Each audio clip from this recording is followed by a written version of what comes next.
Welcome back my dear students. आज हम लोग सरफेस टेंशन में एक बड़ा इंपॉर्टेंट टॉपिक डिस्कस करेंगे। इसका नाम है access pressure inside liquid drop. Liquid drop के लिए भी बताएंगे, एयर बबल के लिए भी बताएंगे और सोप बबल में भी एक्सेस प्रेशर कैलकुलेट करेंगे। इसकी कैलकुलेशन से पहले आप हेडिंग डाल लें, access pressure inside liquid drop. एक हम लिक्विड की ड्रॉप इमेजिन कर रहे हैं।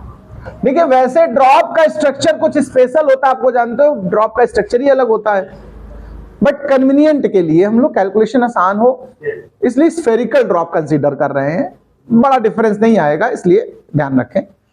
ड्रॉप का शेप अलग है। अब यहां वो क्वेश्चन ना करना कि सर ड्रॉप की स्टाइल अलग होती है, हम उसको कैसा लेट कर रहे हैं, स्फेरिकल ड्रॉप।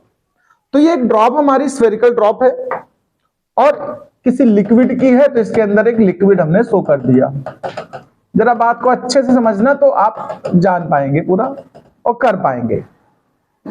इस जो ड्रॉप की इनिशियल रेडियस है वो आर ले ली मैंने, कुछ भी आपको लेना, जैसे मैंने आर ले लिया।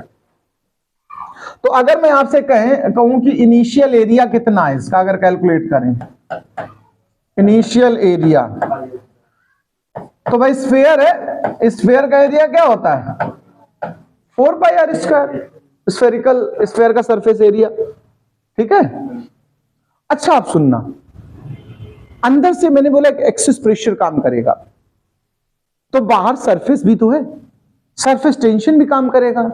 ध्यान रखिएगा, जो सरफेस टेंशन है उसकी वजह से एक फोर्स लगता है जो इनसाइड लगता है। उसको बैलेंस करने के लिए लिक्विड ड्रॉप के अंदर से एक एक्स्ट्रा प्रेशर काम करता है, वो दोनों एक दूसरे को बैलेंस कर देते हैं और ड्रॉप एग्जिस्टेंस में आ जाती है। मेरी बात को थोड़ा केयरफुली समझना। अगर सपोज करो ऊपर से सरफेस टेंशन काम करे, अंदर से प्रेशर एक्स्ट्रा ना हो, तो सरफेस टेंशन की फोर्स की वजह से ड्रॉप पे एक फोर्स ऐसा अप्लाई होगा कि नहीं, बताओ। तो क्या ड्रॉप एग्जिस्ट करेगी? क्या अपने आप ब्लास्ट हो जाएगी? या अंदर से एक्स्ट्रा प्रेशर काम करे, उसका फोर्स काम करे और सरफेस टेंशन उसको बैलेंस ना कर पाए, तो ऐसे फूट जाएगी, एक्सप्लोजन टाइप के।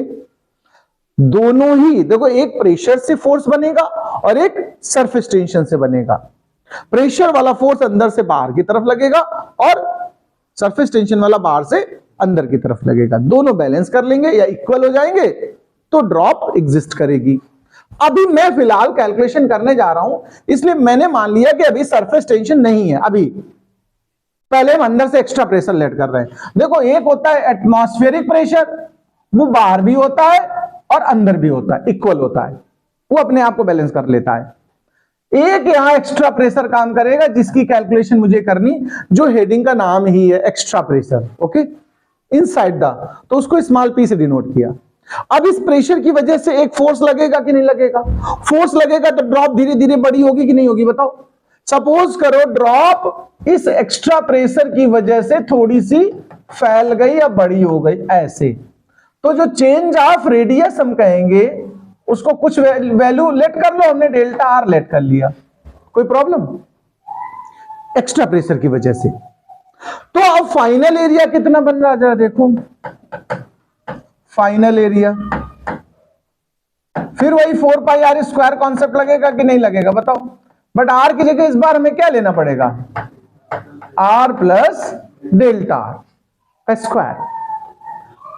यानी अब चेंज हुआ एरिया कि नहीं हुआ, बताओ। तो चेंज इन एरिया हम निकाल लेते हैं जरा, चेंज इन एरिया।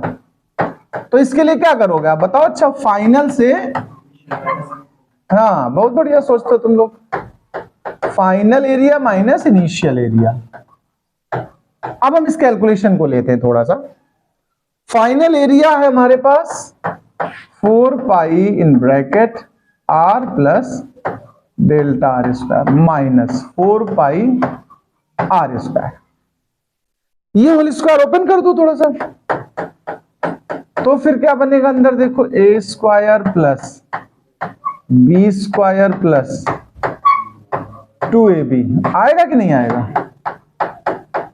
अच्छा भैया, ये 4 पाई अंदर कर दो या बाहर कर दो, कहीं भी कर दो एक जगह, मतलब कॉमन ले कैंसिल करना कुल मिला के। तो 4 पाई बाहर कॉमन ले रहे हैं, यहां अंदर बचा R square plus delta R का square plus 2r delta R minus R square बनेगा, ये कैंसिल हो जाएंगे। देखो एक और बात कहते, अगर डेल्टा आर यानी जो एक्सपेंशन हुआ है वो काफी लेस रहा हो, कम रहा हो value, if delta R is small,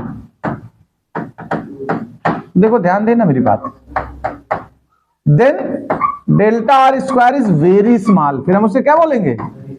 तो फिर ऐसी चीज को क्या करते हैं? हाँ, निग्लेक्ट कर देते हैं। Very good, is very small so neglect. केवल किसको निग्लेक्ट करेंगे? डेल्टा आर का स्क्वायर को, निग्लेक्ट डेल्टा आर स्क्वायर। तो अब देखो चेंज ऑफ एरिया जो बना वो कितना बना?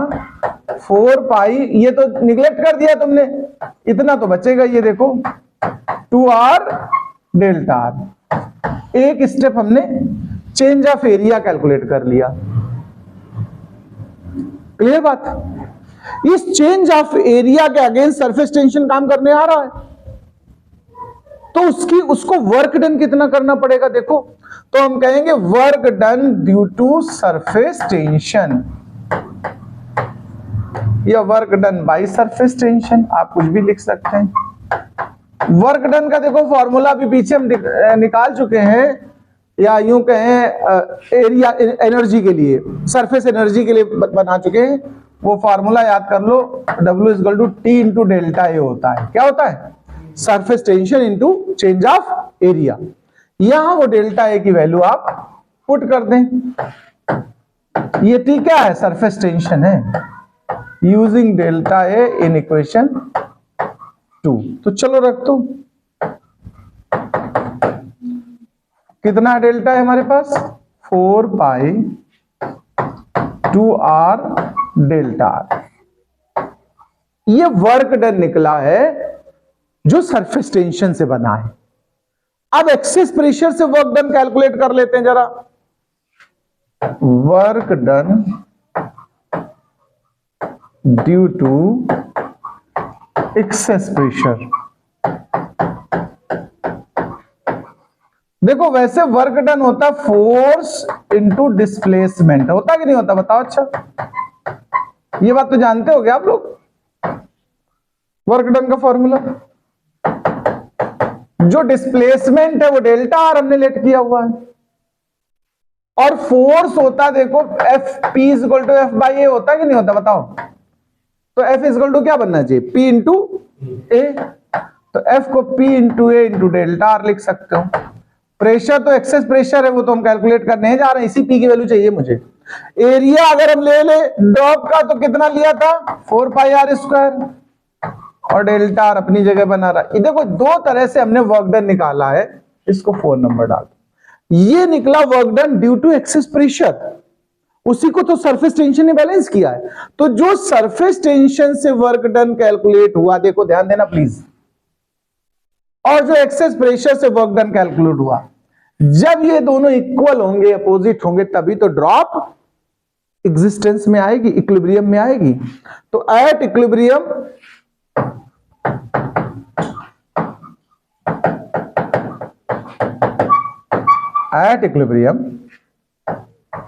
Equation 3 is equal to equation 4, दोनों इक्वेट करा लो। चलो तो देखो P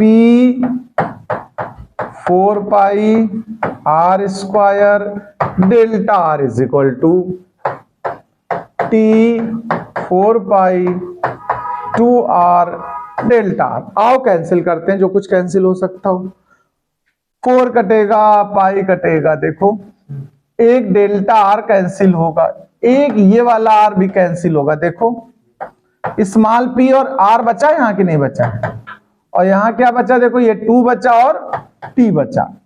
तो स्मॉल की वैल्यू क्या आ गई? पी की वैल्यू 2t बाई आर, यानी excess pressure inside the liquid drop is 2t by are.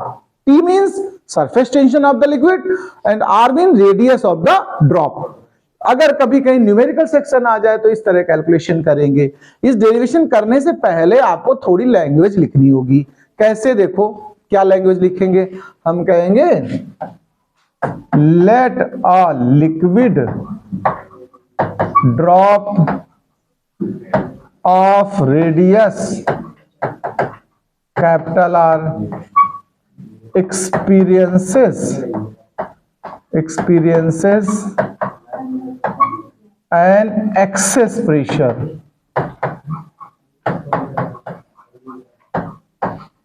P against surface tension T। देखो थोड़ा सा लेट वेट कर देते हैं। सरफेस टेंशन T, हमने कहा एक्सेस प्रेशर जो है वो टेंशन T को अपोज करेगा, उसके अगेंस्ट होगा। द चेंज इन रेडियस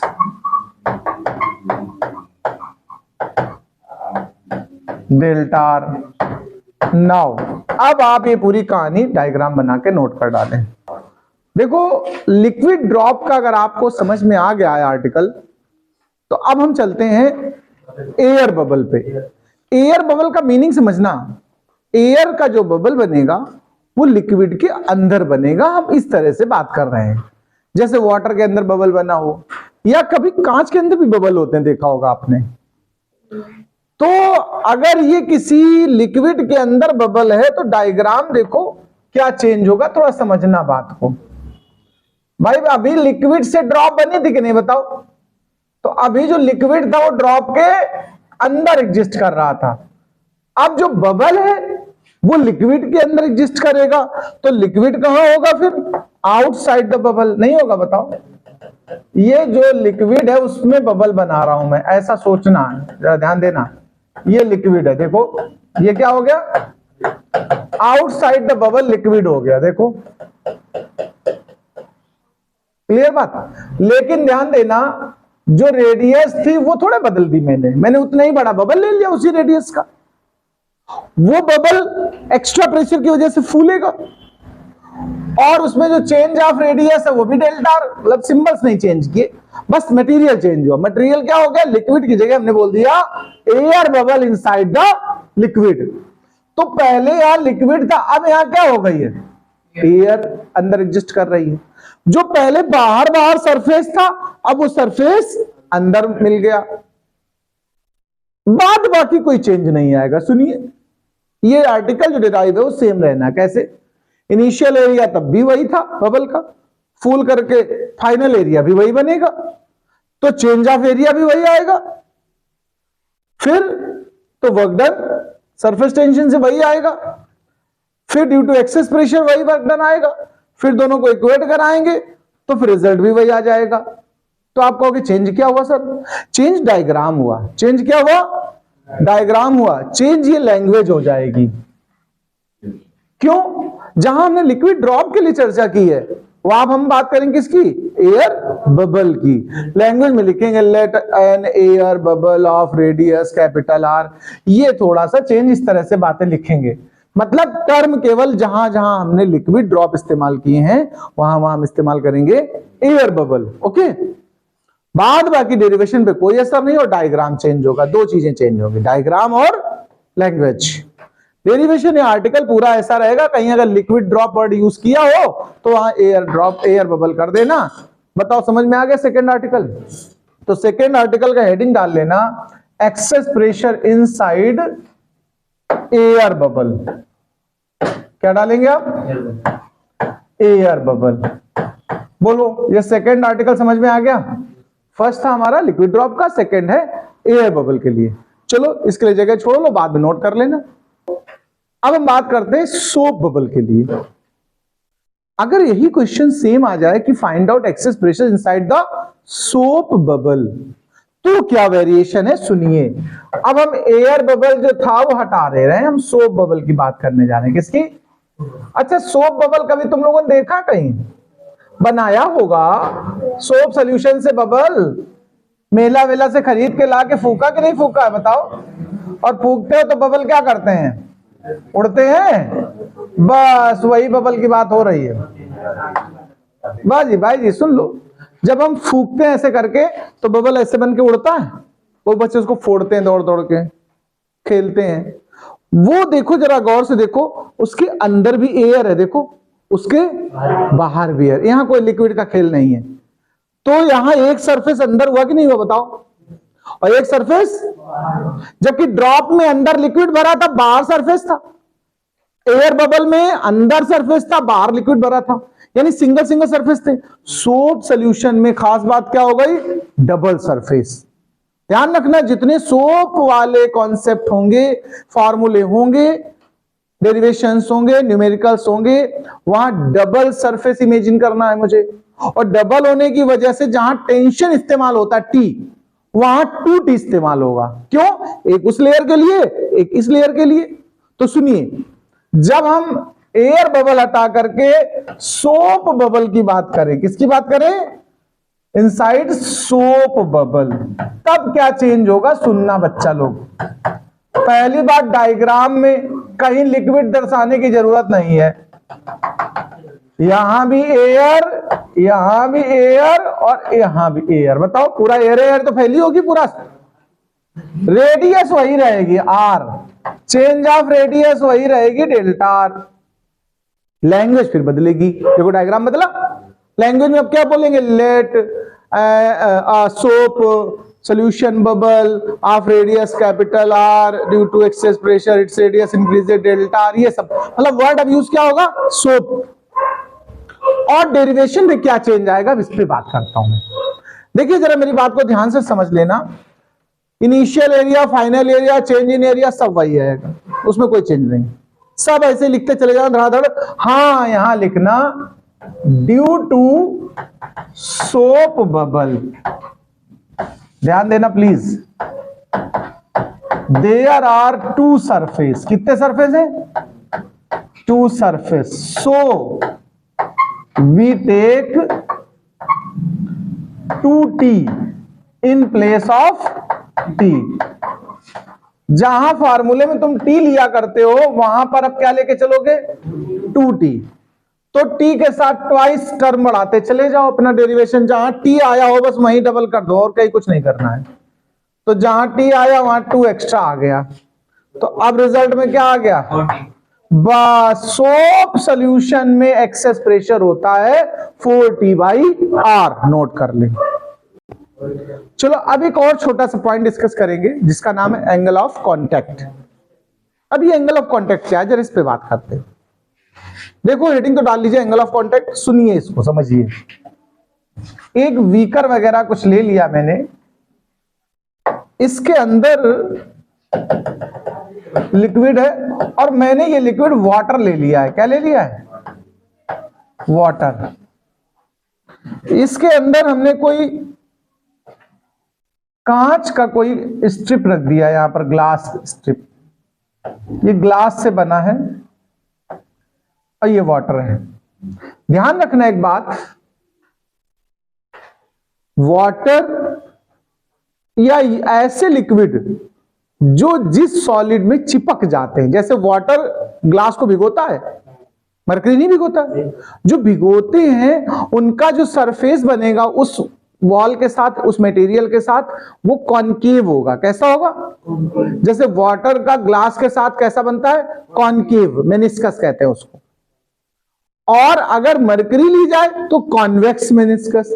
जैसे यहां की मैं बात करता हूं, इस जगह देखो, इस जगह वाटर है, तो ये वाटर का सरफेस कुछ इस तरह से दिखता है। ध्यान देना प्लीज इस बात पे, वाटर का सरफेस ये ऐसे दिखेगा। आप घर में एक बिल्कुल क्लीन, नीट क्लीन ग्लास लीजिए, ट्रांसपेरेंट कांच का, उसमें बढ़िया साफ पानी डालिए और ऊपर से हॉरिजॉन्टली आप देखिएगा तो आपको लगेगा दीवार के किनारे किनारे पानी का लेवल थोड़ा सा उचका हुआ है और बीच में हल्का सा डाउन है। आप चेक करना इस बात को खुद। तो ये जो मेनिस्कस बना, इसको हम बोलते हैं कॉनकेव मेनिस्कस। क्या बोलते हैं? कॉनकेव मेनिस्कस, यहां पर इस केस में। अच्छा, ऐसा ही अगर हम दोबारा लें, लेकिन इस बार मरकरी लेंगे हम लोग। क्या लेंगे? ऐसे बीकर में मरकरी भर दो और उसके अंदर एक कांच का कोई टुकड़ा खड़ा कर दो ऐसे मरकरी में। तो मरकरी जब भरोगे, ध्यान देना, तो वो कॉन्वेक्स मेनिस्कस बनाती। कैसा बनाती है? यानी जो चीजें भिगो देंगी कांच को, यानी चिपक जाएंगी, वो कॉन्वेक्स बनाती हैं, और जो नहीं भिगोती वो कॉनकेव मेनिस्कस बनाती हैं। हम लेकिन डेफिनेशन बताने वाले हैं किसकी? एंगल ऑफ, किसकी बताने वाले हैं? एंगल ऑफ कांटेक्ट की। ये मरकरी हमने भरा हुआ है यहां पर, ये ग्लास है, अब बात आती है एंगल ऑफ कांटेक्ट क्या होता है, ये जानने वाली बात है। तो दो टेंजेंट ड्रॉ करनी मुझे, कितनी? एक टेंजेंट सॉलिड सरफेस की और एक टेंजेंट लिक्विड सरफेस की। बट ध्यान ये रखना, जो सॉलिड की टेंजेंट हो वो इनसाइड द लिक्विड हो, बस ये ध्यान देना। देखो टेंजेंट ऑफ सॉलिड, ये सॉलिड है कांच वाला, इसकी जब टेंजेंट बनाओगे नहीं टच करती हुई लाइन, तो किस तरफ को बनाओगे आप? Inside the liquid. ये गौर से समझ लेना बात को। और एक टेंजेंट बनाओ इस लिक्विड सरफेस की, लिक्विड का सरफेस कैसा है? कॉन्केव है, तो इसकी जो टेंजेंट यानी टच करते हुए लाइन बनाओगे वो ऐसी बनेगी, देखो इसको टच करते हुए ऐसी, यही बनेगी नहीं बनी बताओ? इनके बिटवीन जो एंगल बना, इन दोनों के बिटवीन, देखो देखो गौर से देखो सब लोग, ऐसे यहां देखते हैं, ये सॉलिड है ना, तो इसमें जो टेंजेंट बनेगी वो किस तरफ बनेगी, किस तरफ बनाएंगे हम? Inside the liquid. और इसका देखो सरफेस कॉन्वेक्स है, देखो ऐसा, तो इसकी जो टेंजेंट जाएगी वो ऊपर की तरफ बाहर दिखेगी कि नहीं दिखेगी बताओ? तो ये जो एंगल बनेगा ये एंगल ऑफ कांटेक्ट है। यानी कहने का सीधा सेंस हम बता दे, इन दोनों टेंजेंट के बीच जो एंगल बनता है, चाहे इस केस में ले लो चाहे इस केस में, उसी को हम बोलते हैं क्या? Angle of contact. यानी कि डेफिनेशन वाइज कहूं मैं कि what is the angle of contact, one line में लिखना हो तो हम कहेंगे the angle between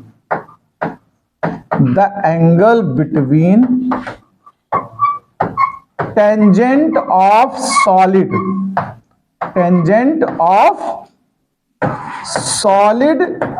inside liquid. देखो ध्यान देना, सॉलिड के टेंजेंट जो लिक्विड की तरफ हो, inside liquid, and tangent of liquid surface, tangent of liquid surface is called, liquid surface is called angle of contact. अब सुनिए, ये लिक्विड्स जो भिगो देंगे सॉलिड को, यानी उसमें चिपक जाएंगे, उनके लिए एंगल एक्यूट एंगल है, देखो लेस देन 90। और जो नहीं भिगोते हैं उनके लिए एंगल ऑफ कांटेक्ट कैसा होता है? ऑब्ट्यूज। तो ये चीज लिखेंगे हम, for such liquid which wets the solid make acute angle. Example में लिख दो, for water and glass. Water और ग्लास कॉम्बिनेशन में एंगल कैसा रहेगा? Acute. For such liquid which does not weights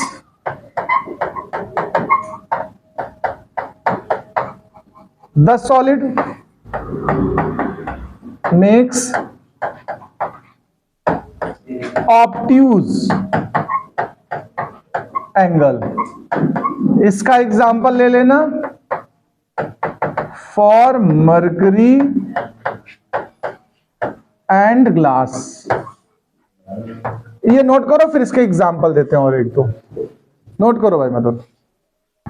एक और चीज सुनो, ये जो एग्जांपल डाला ना, ये वाटर और ग्लास कॉम्बिनेशन के लिए लिख लेना, लगभग 8 डिग्री होता है, और इसके लिए 138 होता है अप्रोक्सीमेट, जो ग्लास और मरकरी के लिए। अच्छा, लेकिन प्योर वाटर या नीट क्लीन वाटर हो और सिल्वर सॉलिड हो तो ये 90 डिग्री होता है। ये और अलग से लिख लो additional, for silver and clean water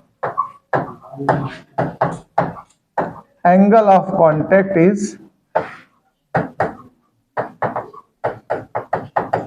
90 degree. Note करो, फिर हम बताएंगे फैक्टर अफेक्टिंग। देखो एक चीज और जान लो, जो फैक्टर एंगल ऑफ कांटेक्ट पर अपना असर डालेंगे, अफेक्ट करेंगे, वो सुन ले। जैसे सबसे पहला एक फैक्टर है नेचर, जो सॉलिड का होगा और जो लिक्विड का होगा। अगर मटेरियल चेंज होगा तो एंगल चेंज होगा। तो पहला लिख लेना, nature of surface of liquid and solid.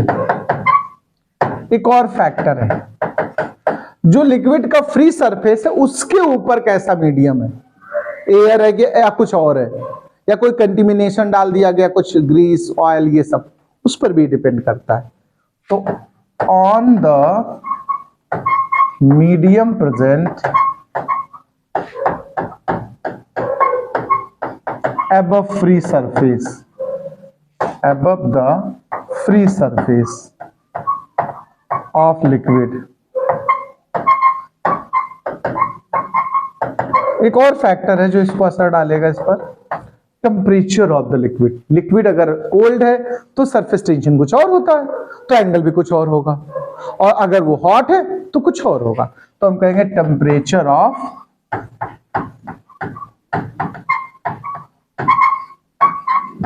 Liquid. Note करो,